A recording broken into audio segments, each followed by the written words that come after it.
tout lieu, et c'est par ta puissance eh bien, que tu as créé tout cet univers et dont nous sommes. Et nous te demandons eh bien, ce matin d'accepter notre adoration parce que tu en es digne, et d'accepter nos louanges parce qu'en la personne du Fils, tu as rendu ce salut possible aux hommes, et nous en sommes les bénéficiaires, pour nous tous qui croyons en ce sacrifice et qui avons mis la foi en qui avons reçu ce don de la vie éternelle par l'intermédiaire de ton Fils, en la personne du Fils. Te demandons eh bien de diriger ce matin ce culte qui t'est dédié, d'inspirer ton serviteur qui va nous parler de ta part, et d'édifier chacun, et que chacun aussi puisse bien mettre de côté tous les soucis de ce siècle, afin d'être attentif à ta parole ce matin et à ce que tu as à nous dire. Au nom de Jésus. Amen. Nous allons poursuivre, s'il vous plaît, avec le cantique numéro 67. Cantique numéro 67.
Au Père que par lui. Nous allons poursuivre notre culte, notre moment de culte par une lecture, si vous voulez bien. Ce sera en Malachie, à partir chapitre 3, à partir du verset 13. Je vais vous lire ce passage et nous lirons jusqu'à la fin, jusqu'au chapitre 4. Vos paroles sont violentes contre moi, a dit l'Éternel. Et vous dites, qu'avons-nous dit entre nous contre toi? Vous avez dit, c'est en vain qu'on sert Dieu. Et qu'avons-nous gagné d'avoir observé ses ordonnances et d'avoir marché en habit de deuil devant l'Éternel des armées? Nous tenons maintenant pour heureux les orgueilleux, ceux qui commettent la méchanceté, prospèrent, oui, ils tentent Dieu et ils échappent. Alors ceux qui craignent l'Éternel se sont parlé l'un à l'autre.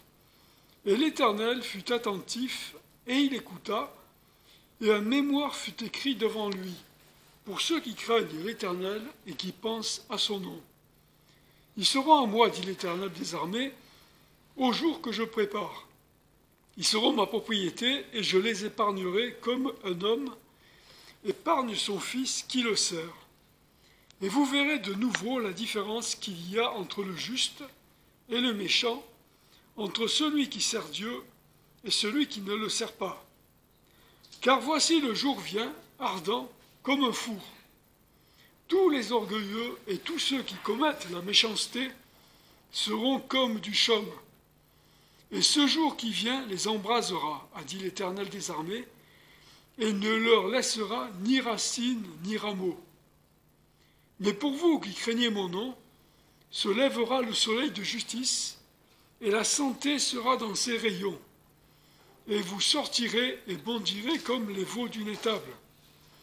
Et vous foulerez les méchants, car ils seront comme de la cendre sous la plante de vos pieds, au jour que je prépare, a dit l'Éternel des armées. Souvenez-vous de la loi de Moïse, mon serviteur, auquel je prescrivis en Horeb pour tout Israël des préceptes et des ordonnances. Voici, je vais vous envoyer Élie le prophète, avant que le jour grand et redoutable de l'Éternel vienne. Il ramènera le cœur des pères vers les enfants, et le cœur des enfants vers leurs pères, de peur que je ne vienne et que je ne frappe la terre d'interdit. Alors que ça c'est Malachie, c'est le dernier livre donc de ce qu'on appelle les prophètes mineurs ou les petits prophètes. Et après Malachie, il va se passer 400 ans avant que Christ n'arrive, à peu près. Et ce sera le dernier message que Dieu fait par l'intermédiaire de Malachie, ce prophète. Et évidemment, ce passage, Malachie s'adresse à Israël, mais aussi, on voit très bien à la fin du chapitre 4 que ce message est universel, en tout cas, et qui s'adresse à l'humanité tout entière. Et quand on lit surtout les premiers versets au chapitre 3 que je viens de lire, on entend un peu, si vous voulez, la pensée des hommes et ce qui nous traverse des fois l'esprit. Oui, à quoi ça sert d'être honnête? Parce que finalement, tout le monde s'en sort bien, finalement. La loi est pour eux, tout ce qui se passe, finalement, ne fait qu'avantager les gens qui ne respectent pas la loi et qui se débrouillent à leur façon pour arriver à leur fin. Bon, c'est vrai que ce passage s'adresse à Israël a pensé un peu comme ça à un moment donné.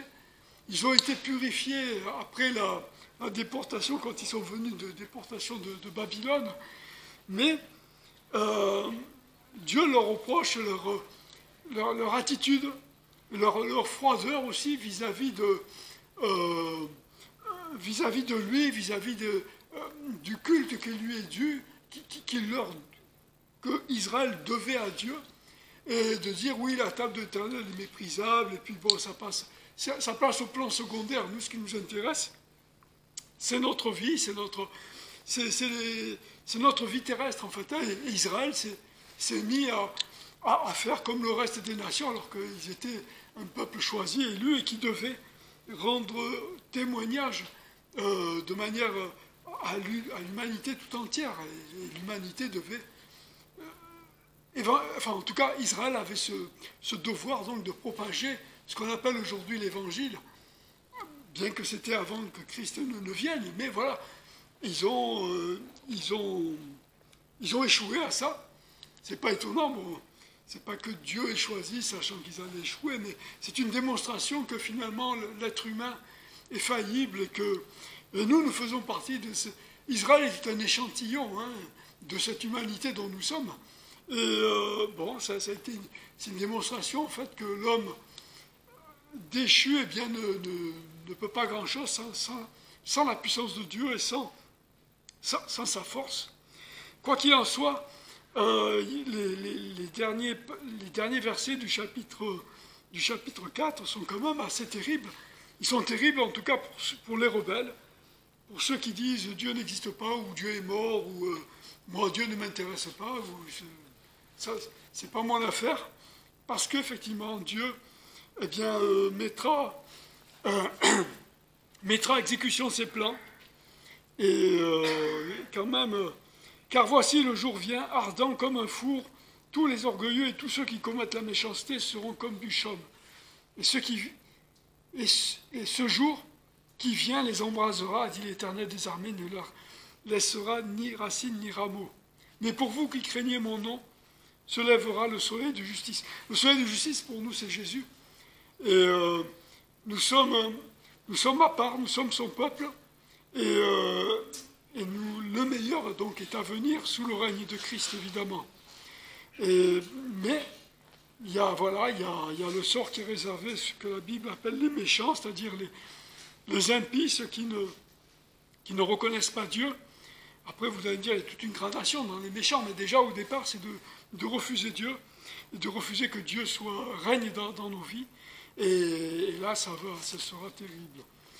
En tout cas, ce passage remet un peu les pendules à l'heure. En tout cas, des fois dans nos pensées, on se dit finalement dans le monde, quoi ça sert d'être chrétien, parce qu'on me marche sur les pieds tous les jours, je suis frustré par ce qui se passe, je suis brimé, on se moque de moi. Non, parce que l'histoire n'est pas finie, elle ne fait que commencer.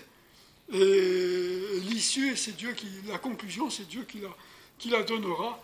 Et nous sommes son peuple, et voilà. Et Dieu même conserve en mémoire tout ce qui est dit le concernant, tout ce que nous disons. Et ça, c'est quand même assez touchant et assez marquant. Nous allons poursuivre, s'il vous plaît, par le cantique numéro 131. Cantique numéro 131.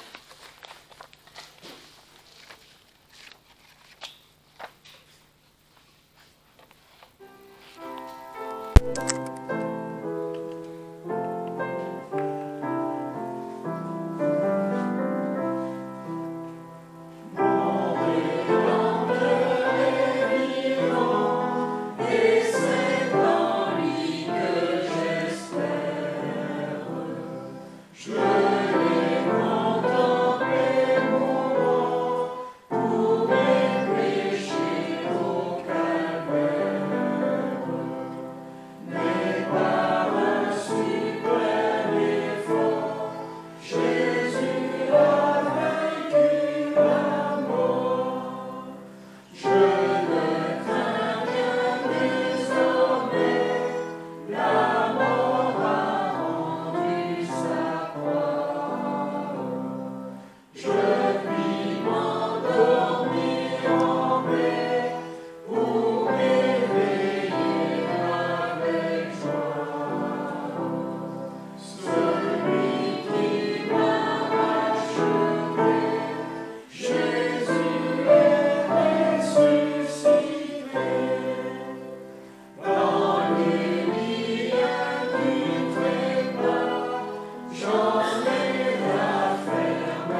semble de l'erreur, c'est la parole du Seigneur.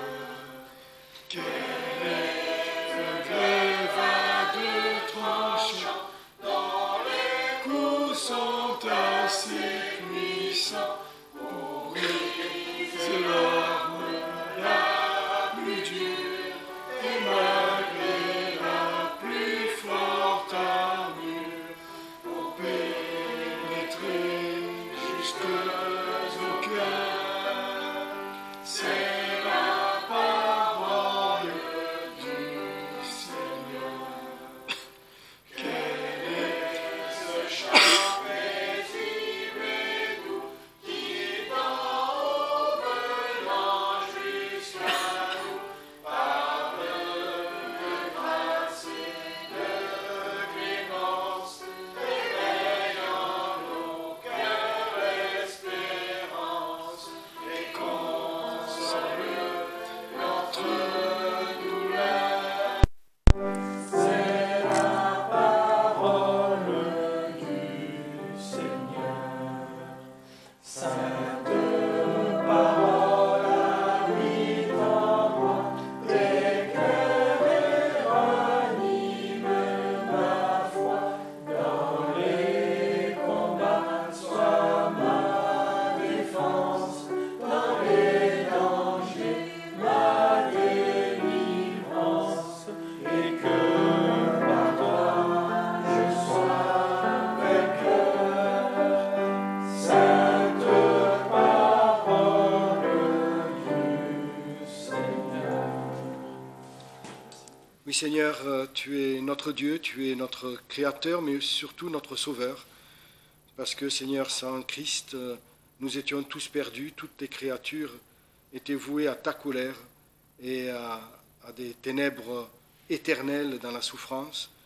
Mais tu es venu en Jésus-Christ nous apporter la vie et la délivrance. Tu as fait de nous, Seigneur, ton peuple, la nation sainte, le peuple élu, pour avoir part, Seigneur, à la vie, à la communion avec toi, et afin que voilà, nous accomplissions également ta volonté sur la terre, comme dans le ciel, et que également, Seigneur, nous soyons ta lumière au milieu de ces nations qui ne te connaissent pas, afin d'éclairer les nations et de manifester tes œuvres. Alors, merci Seigneur d'être avec nous, parce que sans toi, rien n'est possible. Tu nous l'as dit.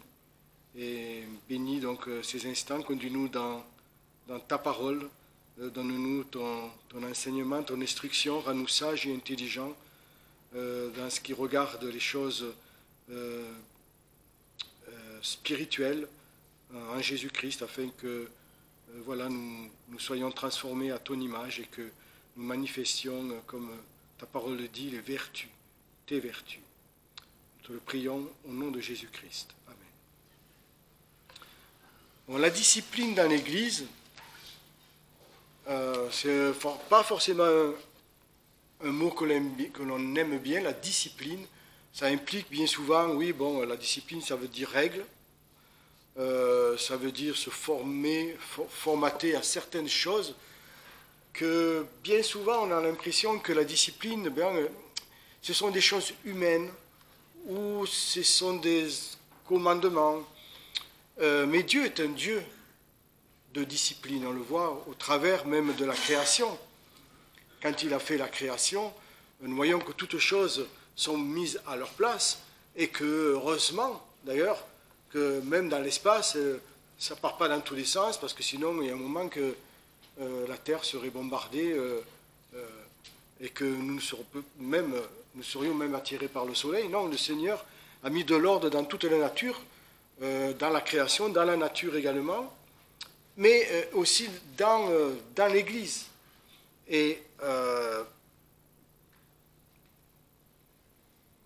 nous allons voir un verset, mais avant de parler de ce verset, je voulais aussi parler de la parole. Dans toute la parole, dans l'Ancien et dans le Nouveau Testament, nous voyons que Dieu est un Dieu de discipline et d'ordre. On le voit par exemple dans le désert, avec Israël. On voit le tabernacle, et c'est Dieu lui-même qui dit à chaque tribu où elle doit se placer. Lorsqu'ils sont arrêtés, il y a 3 tribus à l'Orient, 3 tribus au sud, au nord et à l'est, et ils nomment même les tribus. C'est pas Israël qui décide, ah ben moi, cette place me plaît bien, on est bien placé ici, on voit bien. Non, c'est Dieu qui a décidé, un tel sera là, un tel sera là, un tel sera là. Il y a de l'ordre. Ce n'est pas, quand on voyait le peuple d'Israël, on ne voyait pas, voilà, un peu comme vous savez, on voit les troupeaux de gazelles, les troupeaux de gnous, tout ça, bon, c'est dispersé un petit peu partout. Ça va à droite, ça va à gauche. Non, là, c'était ordonné. Et quand ils partaient, il y avait aussi un ordre. Eux partaient les premiers. Ensuite partent ceux-là. Et après, il y a le tabernacle. Et après, vraiment, Dieu avait tout organisé pour qu'il y ait de la discipline, pour que personne ne soit oublié, perdu, égaré. Non, il y avait aussi une sécurité dans le fait qu'il y ait cette discipline-là, parce que le peuple était uni, placé, chacun savait où il devait être. Et il y a à la fois un côté disciplinaire pour Israël, mais il y a aussi, pour ceux qui les voient arriver, c'est pas une troupe qui arrive, c'est vraiment une armée disciplinée, organisée. Et c'est pour ça que les nations les craignaient d'ailleurs, et elles craignaient ce peuple. Même ceux qui n'avaient rien à craindre les craignaient. Quand ils demandaient, on veut juste passer. Ah non, non, non, non. Voilà, quand on voit ça, on dit, oula, pas sûr qu'ils fassent que passer. Non, toutes les nations les craignaient. Pourquoi? Parce que ce n'étaient pas des gens qui, ah ben c'est quoi ce ramassis de gens qui se promènent avec les troupeaux? C'est facile. Mais là, c'était impressionnant. Plus Dieu au milieu. Et bien pour l'Église, voilà ce que nous lisons à 1 Timothée, chapitre 3, verset 15. 1 Timothée, chapitre 3, verset 15. Donc c'est Paul qui parle à Timothée, un jeune pasteur, et afin que tu saches, si je tarde, comment il faut se conduire dans la maison de Dieu, qui est l'Église du Dieu vivant, la colonne et la base de la vérité. Alors déjà une chose, c'est que l'Église ne nous appartient pas. Elle est à Christ, mais elle est la maison de Dieu. Et donc l'Église doit refléter la personnalité de Dieu. Ce n'est pas un rassemblement d'hommes, même si c'est un rassemblement d'humains, je veux dire, c'est pas une organisation humaine, c'est une organisation divine. Et Dieu a beaucoup de maisons, Dieu a plusieurs maisons, personne n'a autant de maisons que Dieu. Chaque église est la maison de Dieu. Et ça, c'est formidable. Donc, nous devons considérer que quand nous nous réunissons bien sûr au nom de Dieu, c'est Dieu qui nous a réunis. Comme pour Israël, Dieu a placé chaque tribu là où il a voulu. C'est lui-même qui a nommé les chefs des tribus, il a donné leur nom. Et on le sait par la parole, c'est que c'est Dieu lui-même qui nous a conduits chacun, dans chaque église, à la place où il est. C'est lui, le grand qui voit tout et qui sait tout et qui sait ce dont a besoin chaque église. Donc, l'église, c'est la maison de Dieu. Et il faut que nous sachions comment nous conduire dans la maison de Dieu. On ne se comporte pas n'importe comment parce que Dieu est saint. Et ça, on ne doit jamais l'oublier, que Dieu est saint. Et il y a un aspect que quelquefois on oublie par rapport à Dieu. Dieu est amour, Dieu est justice, Dieu est bonté, Dieu est patience. Mais il y a le côté, souvent il est dit, craignez l'Éternel. Craignez Dieu. Ce côté crainte, peut-être parce que on est appelé les enfants de Dieu lorsqu'on est à Dieu, parce qu'il est notre bon Père, voilà, notre Père qui est au ciel. Bon, voilà, parce qu'on a une relation particulière avec lui, on oublie qu'on doit le craindre. Et quelquefois, on se laisse aller à se dire, ah ben, de toute façon, je suis sauvé, donc je n'ai pas à craindre la colère de Dieu. Mais non, c'est faux. On a à craindre, en tant qu'enfant de Dieu, la colère de Dieu. Parce que Dieu peut se mettre en colère, il est patient, mais il y a quelque chose qu'il ne supporte pas. C'est le péché. Voilà. Et nous sommes pécheurs. Et le péché est en nous, c'est naturel. Donc nous devons vraiment avoir justement une discipline, parce que la discipline, ça nous permet justement d'éviter de faire n'importe quoi, de nous comporter n'importe comment, dans la maison de Dieu. Alors la maison de Dieu, c'est pas ça, hein. C'est ça, la maison de Dieu, voilà, elle est là, nous sommes là, nous sommes la maison de Dieu. Et il y a un comportement à avoir. Le premier, donc, on va le lire en 1 Thessaloniciens, chapitre 4, verset 7.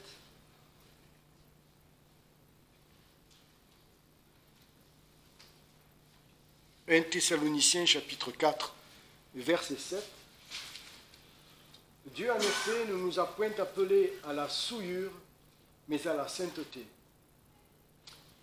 Veillez à la pureté de l'Église. Et ça c'est pas le travail ou le rôle des responsables, voire du pasteur de l'Église. On a l'impression que oui, mais ça c'est un problème de discipline, il faut que telle ou telle personne s'en occupe, c'est eux les responsables, c'est le pasteur qui a ce rôle-là. Non, pas du tout. Nous sommes tous concernés. La discipline, la souillure, nous sommes tous concernés. D'abord, nous-mêmes, nous devons nous garder de toute souillure, mais nous devons veiller à ce que dans l'Église, il n'y ait pas de souillure. Et ça, c'est le rôle de tout le monde. Parce que nous sommes... Le Seigneur ne... C'est pas en fermant les yeux sur quelque chose, en disant, oh ben... ouais, c'est embêtant, c'est bon, je vais prier, mais...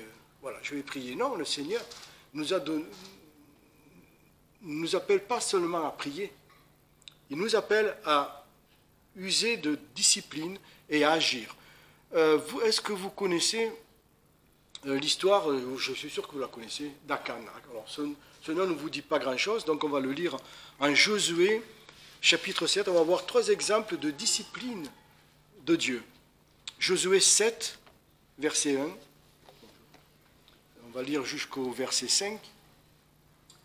Cependant, les enfants d'Israël, alors ça c'est après la bataille de Jéricho. Cependant, les enfants d'Israël commirent un grand péché au sujet de l'interdit. Akan, fils de Carmi, fils de Zabdi, fils de Zérak, de la tribu de Juda, prit de l'interdit.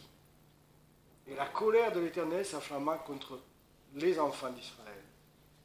Josué envoya de Jéricho des hommes vers Haï, qui était près de Beth-Aven, à l'orient de Bethel, et leur parla en disant, « Montez et explorez le pays. » Ces hommes montèrent donc et explorèrent Haï. Puis ils revinrent vers Josué et lui dirent que tout le peuple n'y monte point, et qu'environ 2 ou 3 000 y montent, et ils battront Haï. Ne fatigue pas là tout le peuple, car ils sont peu nombreux. Environ 3 000 hommes du peuple y montèrent, donc, mais ils s'enfuirent devant les gens d'Haï. Et les gens d'Haï en tuèrent environ 36 hommes. Ils les poursuivirent depuis la porte jusqu'à Shebarim, et les battirent à la descente. Et le cœur du peuple se fondit et devint comme de l'eau. Et puis, les versets 11 à 13, Israël a péché. Alors ça, c'est Dieu qui dit ça à Josué. Israël a péché, ils ont même transgressé mon alliance. Que je leur avais prescrite, et ils ont pris de l'interdit. Ils en ont dérobé et ont menti, et ils l'ont mis dans leur bagage. C'est pourquoi les enfants d'Israël ne pourront pas subsister devant leurs ennemis. Ils tourneront le dos devant leurs ennemis, car ils sont tombés en interdit. Je ne serai plus avec vous si vous n'exterminez l'interdit du milieu de vous. Et c'était donc, voilà. Et c'est pourquoi les enfants d'Israël ne pourront pas subsister devant leurs ennemis. Ils tourneront le dos devant leurs ennemis, car ils sont tombés en interdit. Je ne serai plus... Ouais, on vient de lire celui-là. Ah, d'accord. Et le 13, pardon. Lève-toi, sanctifie le peuple et dis, sanctifiez-vous pour demain, car ainsi a dit l'Éternel, le Dieu d'Israël, il y a de l'interdit au milieu de toi, ô Israël. Tu ne pourras pas subsister devant tes ennemis jusqu'à ce que vous ayez ôté l'interdit du milieu de vous. Donc ce que nous voyons là, quand même, une chose étrange, Akan a souillé tout le peuple.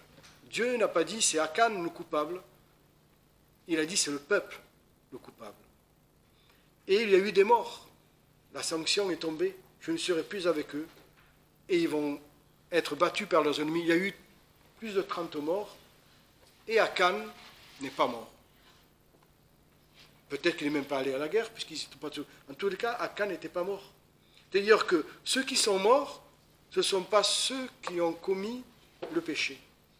Akan est toujours là.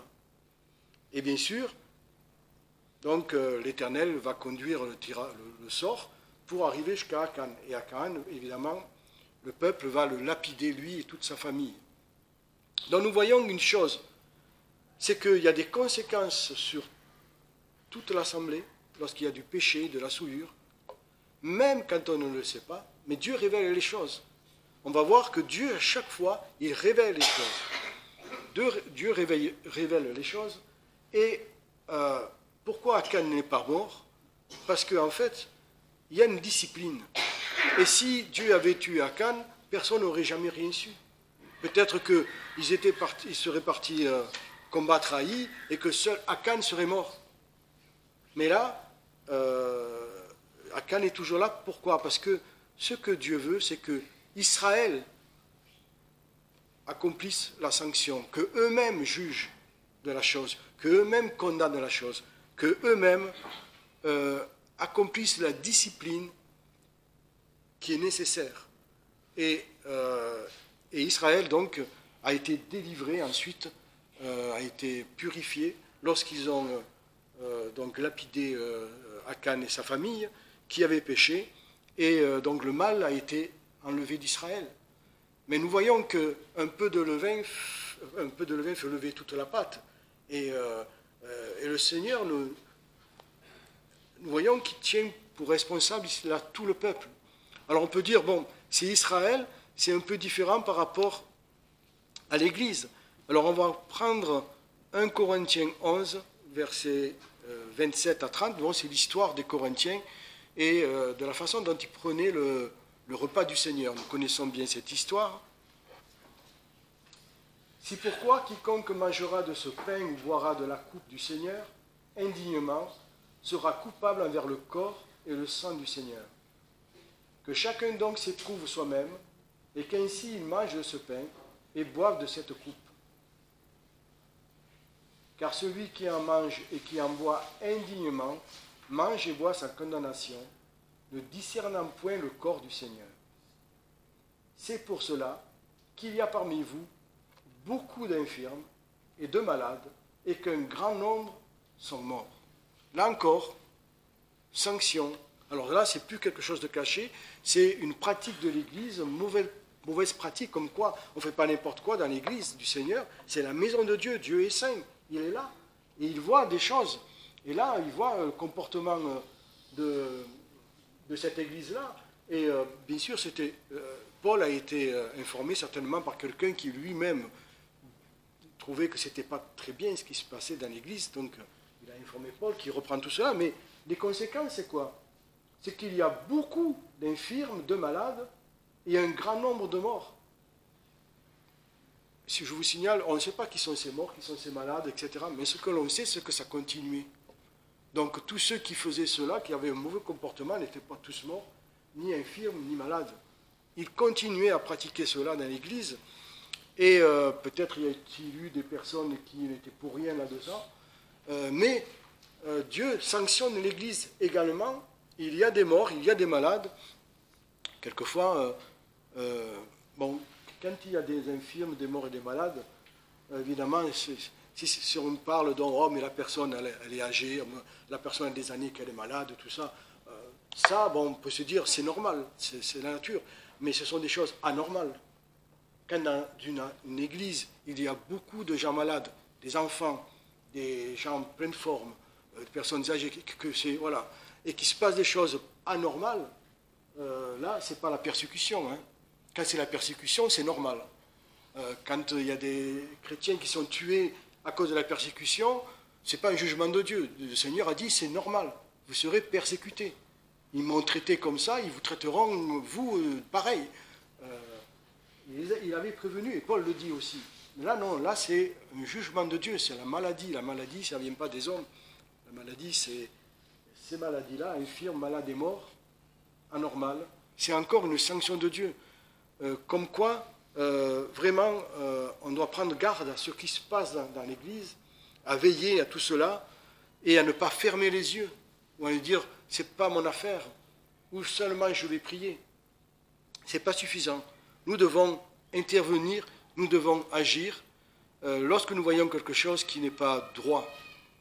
Et il y a également, bon, on ne va pas le lire, mais parce qu'on connaît bien le cas d'Ananias et de Saphira, ça c'est un autre cas. Différent, là il n'y a qu'eux qui sont morts, que les coupables. Et l'apôtre Pierre a dit, vous avez menti contre le Saint-Esprit.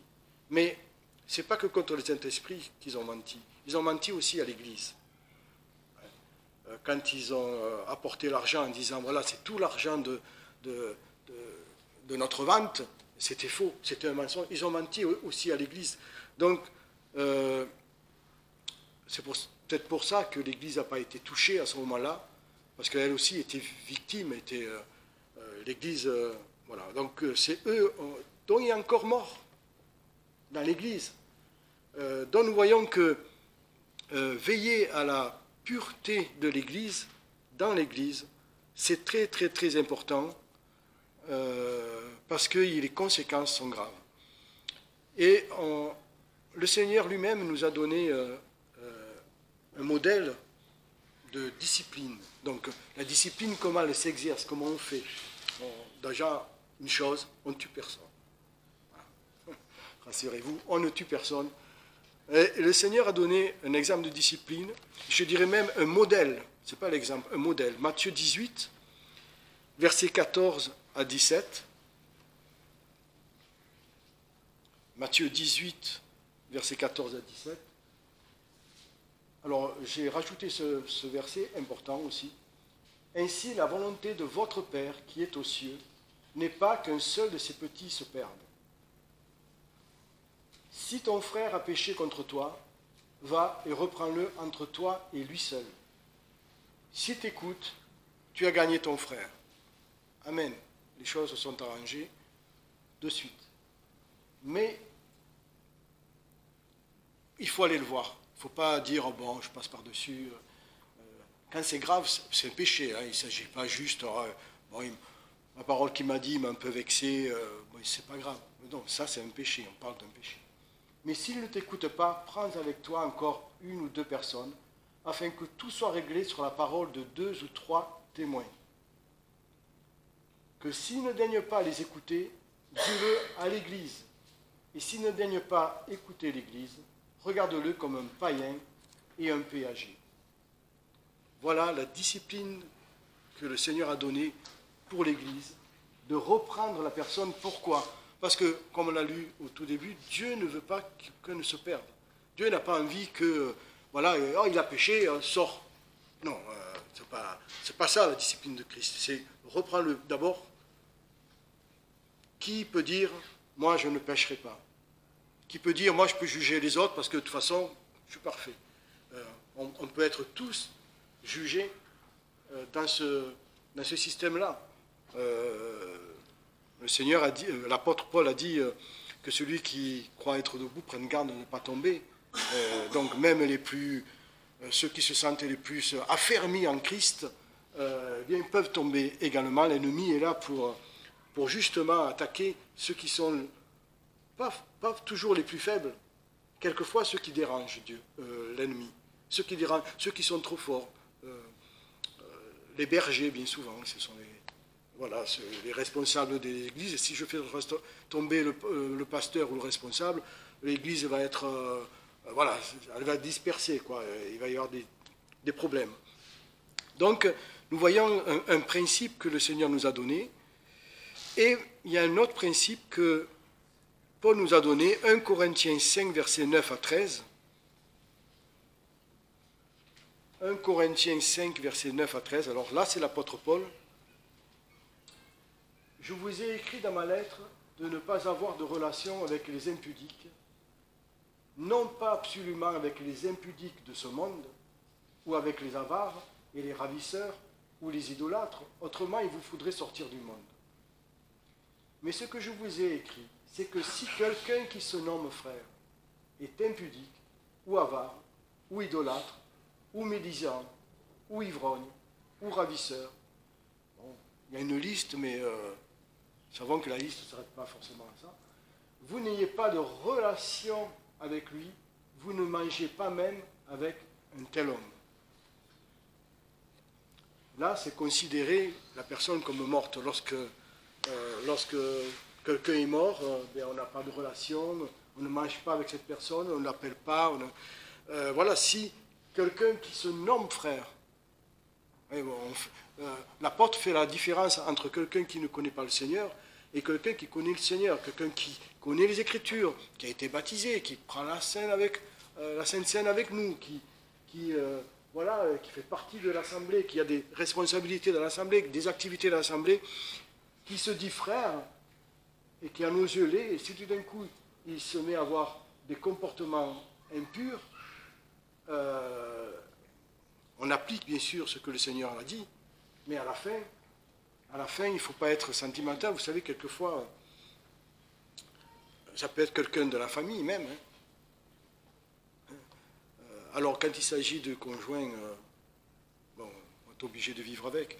Mais là, l'apôtre quand même dit de ne pas avoir de relation même avec une telle personne, parce que sinon, c'est communier pratiquement avec cette personne-là, c'est se souiller. Donc, prenons garde à tout ça. C'est pour ça que nous devons vraiment veiller, et le Seigneur ne prend pas ça à la légère, parce que sinon, nous pourrions être responsables de problèmes dans l'Église et de sanctions dans l'Église, et c'est très grave. Donc, voilà, donc il y a cette discipline, c'est que nous devons veiller sur nous-mêmes et sur l'Église. Et nous sommes tous concernés dans cette affaire-là. La deuxième chose, c'est que il y a un caractère chrétien qui est l'humilité et la soumission. C'est un caractère chrétien. Jésus-Christ lui-même a été soumis aux autorités, il a payé, il a dit à Pierre, est-ce que c'est juste que nous payons l'impôt? Non. Il a dit, et pourtant, on va le payer. Voilà. Il s'est soumis aux autorités civiles, il n'a jamais parlé de mal de l'autorité civile. Il a accusé les Juifs, mais c'est parce qu'ils utilisaient le nom de Dieu pour faire des choses qui n'étaient pas de Dieu. Mais il s'est toujours soumis d'abord au Père, et il a toujours, lui-même, s'est fait serviteur. Il a lavé les pieds des apôtres. Et il a dit aussi, à ses disciples, il a dit, qui est le plus grand? Celui qui sert ou celui qui est à table? C'est celui qui est à table et qui est servi. Il a dit, cependant, je suis au milieu de vous comme celui qui sert, lui le maître. Donc il a montré que nous devions être humbles et soumis. Et nous avons ce verset, Éphésiens 5, verset 21, cette parole de l'apôtre Paul toujours, Éphésiens 5, verset 21. Soumettez-vous les uns aux autres dans la crainte de Dieu. Ça revient, la crainte de Dieu. Mais là, c'est soumettez-vous les uns les autres. Donc ça prouve bien que c'est une question de caractère, c'est-à-dire les anciens, les plus affermis, le pasteur doivent être soumis, nous devons tous être soumis les uns aux autres. Il n'y en a pas un qui est chef, il n'y en a pas un qui domine, il n'y en a pas. C'est Dieu le chef. C'est Dieu le chef. Et nous sommes uniquement des dispensateurs, des serviteurs, des gestionnaires, des intendants. C'est lui le chef. Et nous devons tous être soumis les uns aux autres. Et ça montre que c'est vraiment un caractère que nous devons avoir. une église où il n'y a pas d'humilité et de soumission, c'est une église en danger, elle ne peut pas subsister. À un moment, il va y avoir des divisions, des bagarres, des disputes, voilà, des divisions, des schismes ou une disparition, parce qu'il n'y a pas cette soumission aux autres. Et l'exemple de tout à l'heure, quand on a parlé de l'église de Corinthe, où il s'est passé des choses terribles, on pourrait se dire, ah, moi, si dans une église il se passe ça, je quitte l'église. Le Seigneur ne nous appelle pas à quitter l'église. Celui qui a vu cela et qui a prévenu Paul, il était encore dans l'église. Souvenez-vous aussi, dans l'Apocalypse, le Seigneur parle à une église, il dit, il se passe ceci, il se passe ceci, cela, mais il dit, à vous, qui ne vous êtes pas souillés dans cette affaire-là, gardez ce que vous avez ferme jusqu'au bout. Donc, voyons que ce n'est pas parce qu'il se passe des choses dans une église que forcément il faut la quitter. Nous ne sommes pas là parce que la porte était ouverte, on est rentré, oh, ça se passe bien chez vous, je m'assois, je suis tranquille, je suis content, on est heureux. Mais dès qu'il y a une histoire, je m'en vais. Non, mais non, c'est la maison de Dieu. Si tu es là, c'est pas par hasard. Si tu crois que c'est par hasard, tu ne connais pas Dieu. Si tu es là, si tu es placé là, c'est Dieu qui t'a placé. Qui t'a dit, c'est Dieu qui t'a dit de partir? Ou tu t'en vas parce que tu n'es pas content? Non. Peut-être que Dieu, le Seigneur va nous dire, non, ce n'est pas là ta place. Ça, c'est une affaire personnelle entre Dieu et nous. Mais, ou peut-être que le Seigneur va dire, ça suffit, va-t'en. Mais il faut une conviction spirituelle, vraiment, du Saint-Esprit. Ce n'est pas juste parce qu'on n'est plus bien à l'église ou que ça ne se passe pas très bien à l'église, je vais voir s'il n'y en a pas une autre ailleurs. Non, mais voilà, c'est pas un buffet dans lequel on choisit ce qui nous intéresse. Non, on ne quitte pas l'église facilement comme ça, mais on a des responsabilités, c'est d'être soumis les uns aux autres pour veiller à l'unité et à la paix dans l'église. C'est très important. Quand une église se divise, qui est le responsable? C'est l'église. Ne cherchez pas un responsable, deux responsables ou trois responsables. Le responsable, c'est l'église. Voilà. Parce qu'il n'y a pas cet esprit, même il n'y a pas cette discipline de dire, bon, qu'a dit le Seigneur? Bon, il y a un problème avec quelqu'un, on va le régler. Voilà. Sinon, et on va le régler selon le Seigneur. On va parler. Si ça ne va pas, et puis l'Église va prendre les décisions. L'Église. Voilà. Et s'il y a des gens qui veulent partir, mais ils s'en vont, pourquoi pas. Mais c'est eux-mêmes qui sont dans l'erreur. De ne pas vouloir se réconcilier avec les frères, de ne pas vouloir chercher la paix et l'unité de l'esprit, oubliant que c'est la maison de Dieu, ce n'est pas notre maison. On ne fait pas ce qu'on a envie de faire, qu'on oublie la crainte du Seigneur, et bien évidemment il y a des divisions, mais c'est eux qui en porteront la peine. Le Seigneur saura qui a cherché la paix, qui a voulu la paix et qui a voulu la division. L'apôtre Paul a dit qu'il est normal d'y avoir des schismes, parce qu'il faut que ceux qui ne sont pas du Seigneur soient écartés. Mais voilà, veillons là-dessus. Il faut être soumis. On va lire aussi Matthieu 20, versets 26 et 27. On va lire les deux. Mais il ne doit pas être ainsi parmi vous, donc par rapport à... il parlait que dans le monde, donc c'est les chefs, les autorités, il y en a qui dominent sur les autres, mais il ne doit pas en être ainsi parmi vous. Au contraire, quiconque voudra être grand parmi vous, qu'il soit votre serviteur, et quiconque voudra être le premier entre vous, qu'il soit votre esclave. Alors, normalement, un chrétien aspire à être grand en Christ. Voilà. Mais plus on est grand en Christ, plus on ressemble à Christ, plus on est soumis. Mais là, tout à l'heure, c'était serviteur. Serviteur, il y a deux choses dans le serviteur. Il y a, on sert, mais le serviteur est soumis au maître. Donc il y a deux choses. Il y a serviteur, c'est celui qui sert les autres, qui est à la disposition des autres, mais c'est celui aussi qui est soumis. Le serviteur est soumis au maître. et il écoute, et il obéit, et il fait ce qu'on lui dit de faire. Avec joie, le Seigneur veut que nous fassions les choses avec joie. Donc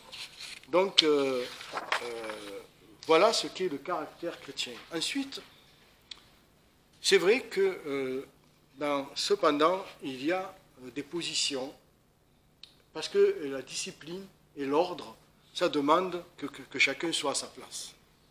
Voilà. On va lire Hébreux 13, verset 17. On ne va pas trop s'étendre sur les autorités, parce que Didier en avait parlé il n'y a pas longtemps.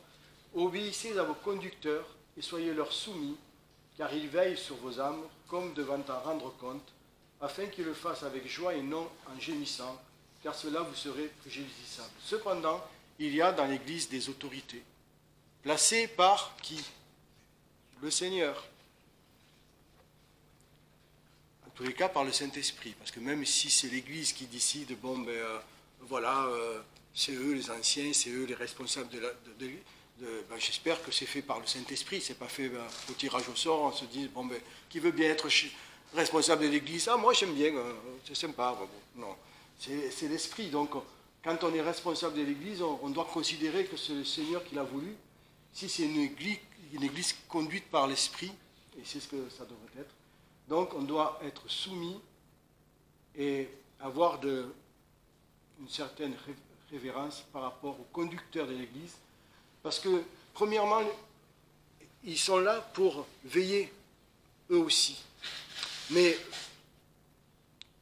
les responsables de l'Église doivent être au courant de ce qui se passe dans l'Église. Parce que comment les responsables peuvent-ils juger d'une affaire ou juger de quelque chose s'ils ne sont même pas au courant? Tout d'un coup, ils vont découvrir, mais qu'est-ce qui se passe? Ah, mais tu sais, il y a depuis longtemps, mais et pourquoi moi, je ne suis pas au courant? Pourquoi je ne suis pas au courant? Pourquoi personne n'est venu me voir, me dire, tu sais, il faut faire attention à ceci, il faut voir ceci? Pourquoi? Mais en général, les responsables, c'est eux qui doivent connaître plus de choses dans l'Église. Un pasteur, par exemple, un pasteur, c'est lui qui doit connaître chaque brebis et qui doit connaître les problèmes de chacun et les histoires de chacun. Et ainsi, il va pouvoir juger plus facilement, parce que quelquefois, nous, on se dit, ah, mais tu as vu comment il m'a parlé? Et puis le pasteur va dire, non, mais en ce moment, il passe une période difficile. Bon, le pasteur ne va pas, quand ça lui a été confié, il ne va pas révéler la chose.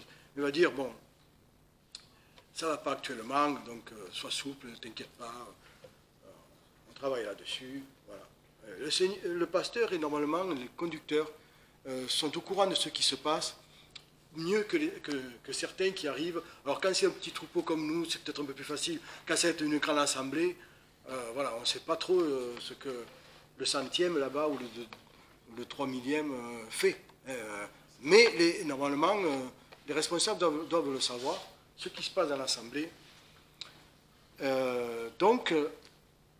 Aux conducteurs. Donc, ils ont une place particulière, les conducteurs, qui, eux aussi, on l'a vu, doivent avoir un caractère de soumission. 1 Pierre 5, verset 5.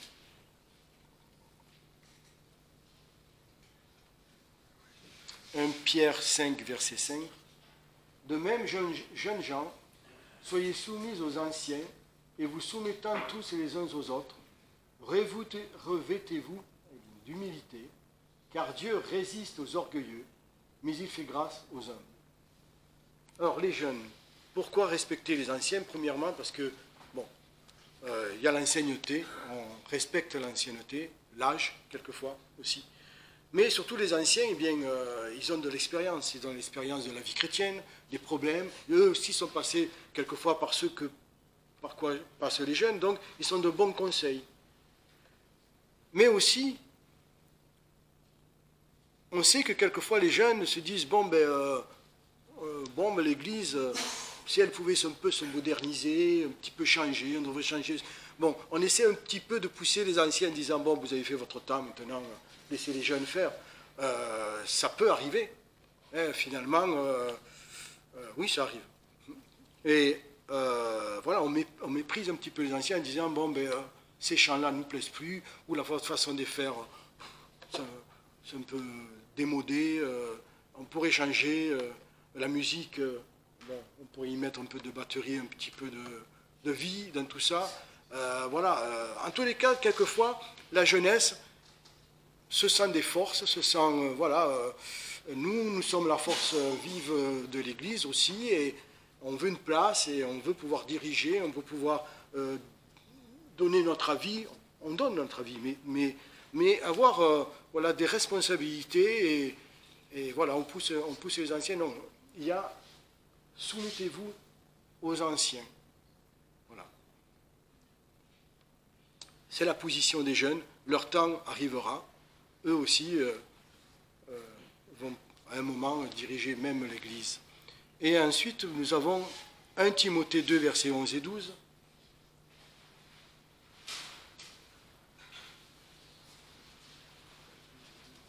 1 Timothée 2, versets 11 et 12.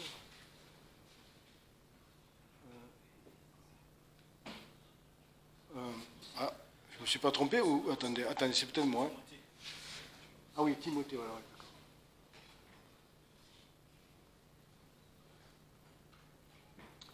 Que la femme écoute l'instruction en silence, en toute soumission, car je ne permets pas à la femme d'enseigner, ni de prendre l'autorité sur son mari, mais elle doit demeurer dans le silence. Alors souvent, on voit que la femme doit être soumise au mari, mais là, il est dit aussi, car je ne permets pas à la femme d'enseigner, donc dans l'Église. Ça signifie quoi? Ça signifie que la femme aussi a une position dans l'Église, qui est particulière. Bon, je ne vais pas m'étendre là-dessus, mais la femme ne doit jamais oublier sa position dans l'Église. Aujourd'hui, on n'est plus dans ce type d'église où la femme se taisait. Il y a des églises où les femmes sont à part et se taisent aussi, hein, ça existe. Mais voilà, nous sommes un peu plus libres, larges. Mais cependant, la femme ne doit pas oublier sa position dans l'église. Elle peut parler, heureusement. Dans notre église, si les femmes ne parlaient pas, ça serait calme. Voilà. Je dis ça parce que souvent, le loue le Seigneur, souvent, elle donne des passages, souvent, voilà, pas le fait qu'elle papote, c'est pas de ça que je parle. Dans l'église, on voit nos sœurs, je loue le Seigneur pour ceci, je loue le Seigneur beaucoup plus que les hommes. Donc, heureusement, et c'est pour ça que je dis heureusement qu'elle parle. Mais voilà, il faut. Elles ont une position, elles aussi, et c'est l'ordre que le Seigneur a donné dans les assemblées, et nous devons y prendre garde, ça aussi, pour veiller à l'ordre dans l'Église, et que chacun reste à sa place, et que, voilà, nous sommes une unité, un ensemble. Personne n'est inférieur à l'autre, personne n'est supérieur à l'autre, mais nous avons tous des fonctions différentes dans l'assemblée, comme dans le couple par rapport à l'homme et la femme. Et le dernier point, c'est donc discipliner et ordonner. 1 Corinthiens 14, verset 40. Ça, je pense que ça sera plus court encore. La discipline et l'ordre dans l'Église. Que toute chose se fasse avec bienséance et avec ordre. Donc nous avons plusieurs versets qui parlent même de la façon dont s'organisent quelquefois les cultes, pour que ce ne soit pas le brouhaha, que ce ne soit pas n'importe qui fait n'importe quoi comme il veut. Il y a de l'ordre dans l'Église, même dans les activités. On va lire par exemple 1 Corinthiens 14. Bon, on va lire 3 passages, un peu plus que 3 d'ailleurs. 1 Corinthiens 14, verset 26, pardon. Verset 26 à 33. Que fait-il donc, frères? Lorsque vous vous assemblez, chacun a-t-il un cantique ou une instruction, une langue étrangère, une révélation, une interprétation? Que tout se fasse pour l'édification. S'il y en a qui parlent une langue, qu'il n'y en ait que 2 ou 3, tout au plus, et l'un après l'autre, c'est surtout ça, l'un après l'autre, et qu'il y en ait un qui interprète. S'il n'y a point d'interprète, que celui qui parle une langue se taise dans l'Église, et qui parle à lui-même et à Dieu. Qu'il n'y en ait aussi que 2 ou 3 prophètes qui parlent, et que les autres jugent. Et si un autre assistant à une révélation, que le premier se taise. Donc, 33, jusqu'à 33, on avait dit.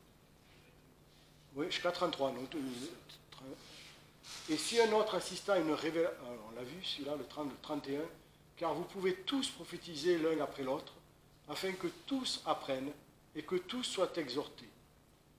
Or, les esprits des prophètes sont soumis aux prophètes, car Dieu n'est point pour la confusion, mais pour la paix, comme on le voit dans toutes les églises des saints. C'est encore aux Corinthiens, et c'était vraiment une église où il se passait des choses terribles. Et c'était un petit peu le bazar aussi dans cette église-là. Donc le Seigneur, l'apôtre dit, arrêtez, tout le monde parle en langue, ou tout le monde parle en même temps, on n'y comprend plus rien, c'est le brouhaha, et puis un tel veut faire ci, un tel veut faire ça, moi aussi je veux ci. Moi. Non, il dit, que ce soit fait dans l'ordre, chacun, un après l'autre, pas tous en même temps, et pas tout le monde, pas tout le monde, pas tout le monde, pas tout le monde prophétise, pas tout le monde d'ailleurs. L'apôtre ailleurs, il dit que pas tout le monde enseigne, voilà, parce que nous aurons tous des comptes à rendre devant Dieu. Hein. Enseigner, c'est bien, c'est facile, quelquefois même c'est facile. Seulement, le Seigneur n'aime pas quand on enseigne quelque chose qu'on ne met pas en pratique.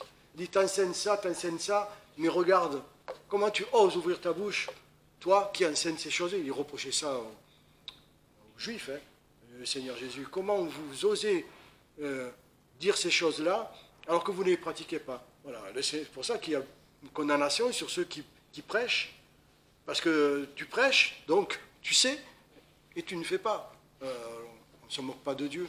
Donc voilà, c'est pour ça qu'il y a une discipline dans l'organisation que l'on fait à l'intérieur même des cultes, des rassemblements d'église. Romains 12, 6 à 8.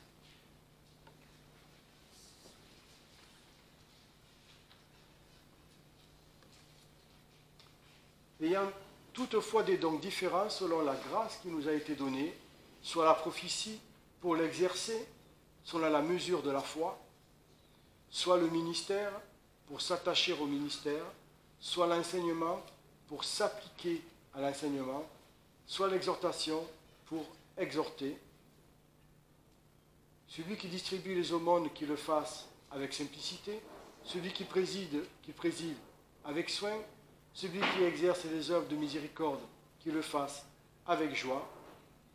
Et c'était jusqu'à 8. Voilà. Donc, déjà, il n'y a pas quelqu'un qui fait tout. Voilà. Il y en a qui font ceci, il y en a qui font cela. Il y a une organisation. Et puis la façon de le faire aussi, hein, avec soin, avec simplicité, avec joie.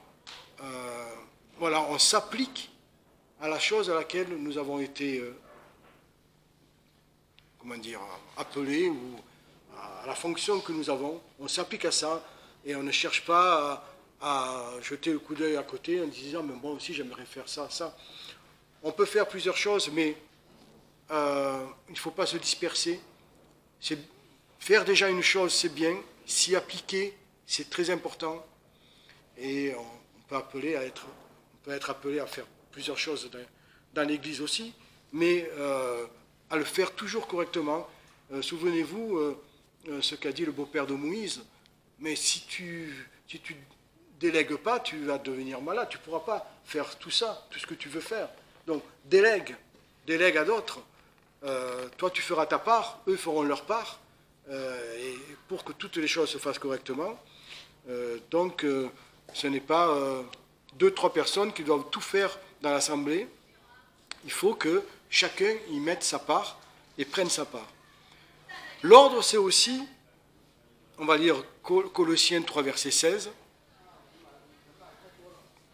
Et on va lire 2 passages. Colossiens 3, 16. Que la parole de Christ habite abondamment en vous, en toute sagesse. Instruisez-vous et exhortez-vous les uns les autres par des psaumes et des hymnes et des cantiques spirituels, chantant dans vos cœurs au Seigneur avec reconnaissance. Et on va mettre en opposition Éphésiens 4, verset 29. Éphésiens 4, 29, qu'il ne sorte de votre bouche aucune mauvaise parole, mais que vos paroles soient propres à édifier utilement et qu'elles fassent du bien à ceux qui les entendent. Voilà. Prenons garde à nos conversations, à ce que nous disons, comment nous le disons. Nos paroles font partie aussi de la façon dont nous nous comportons, discipline, ordre. Voilà, nous ne sommes pas là pour parler du monde, nous ne sommes pas là pour parler politique, nous ne sommes pas là pour parler de ceux, voilà, nous sommes là pour louer le Seigneur et comme il est dit, nous nous édifions les uns les autres, voilà, parce que quelquefois, voilà, on discute, ça, et puis voilà, c'est le culte commence, on s'assoit et là, le culte commence. Nous sommes voilà, à partir du moment où nous sommes 2 ou 3, le Seigneur est au milieu de nous, et donc nous sommes l'Église du Seigneur, nous nous assemblons. Prenons garde à nos paroles. Voilà, en tous les cas, pas de paroles où il y a du jugement, des attaques, des critiques. Souvent c'est vrai, nous sommes amenés à critiquer ce qui se passe dans le monde, à être fatigués de ce qui se passe dans le monde, de l'injustice, des comportements des gens, etc. Autrefois, il y avait des voitures, bon...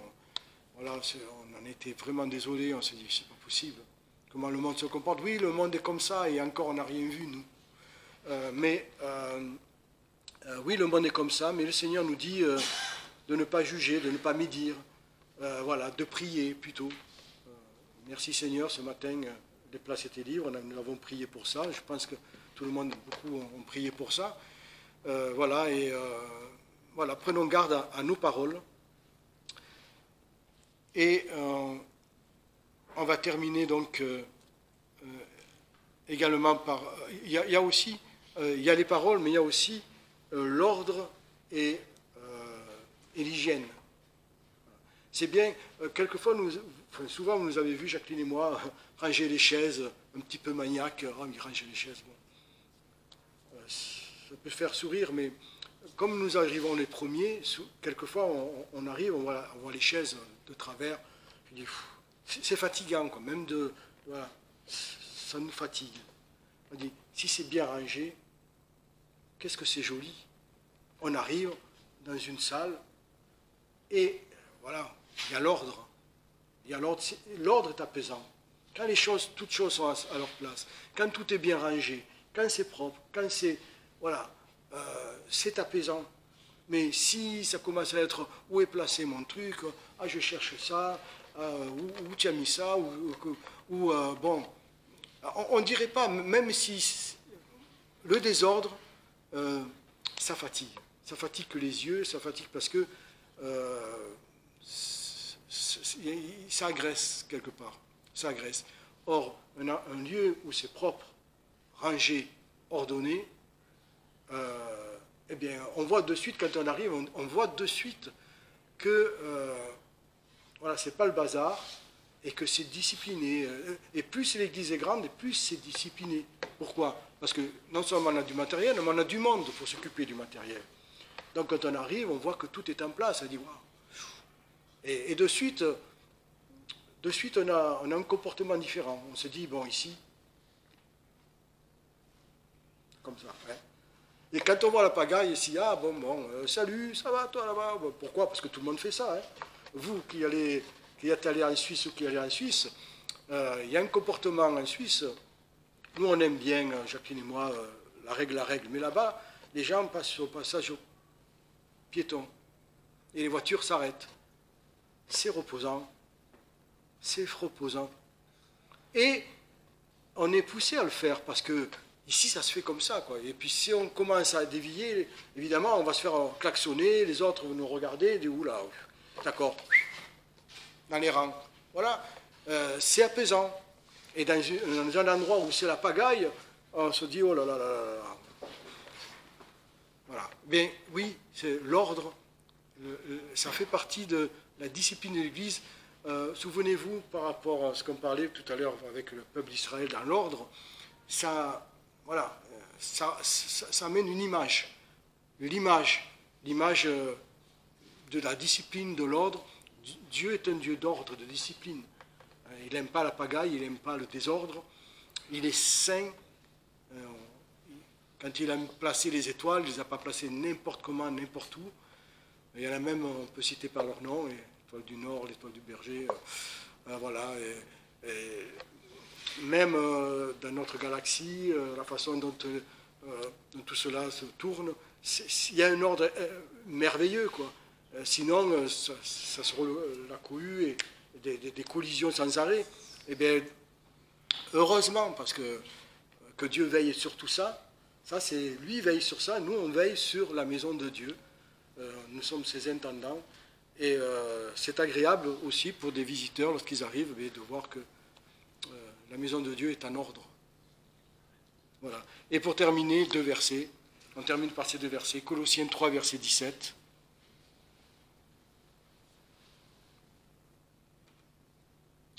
Et quoi que vous fassiez, en parole ou en œuvre, faites tout au nom du Seigneur Jésus, rendant grâce par lui à Dieu le Père. Et Éphésiens 4, versets 1 à 3. On n'a pas lu celui-là déjà, non? Je crois pas. Je vous exhorte donc, moi le prisonnier du Seigneur, à vous conduire d'une manière digne de la vocation qui vous a été adressée, en toute humilité et douceur, avec un esprit patient, vous supportant les uns les autres avec charité, vous appliquant à conserver l'unité de l'esprit par le lien de la paix. Amen. Nous, par un dernier cantique qui sera le 341. Chrétien, réjouis-toi. Nous avons de quoi nous réjouir.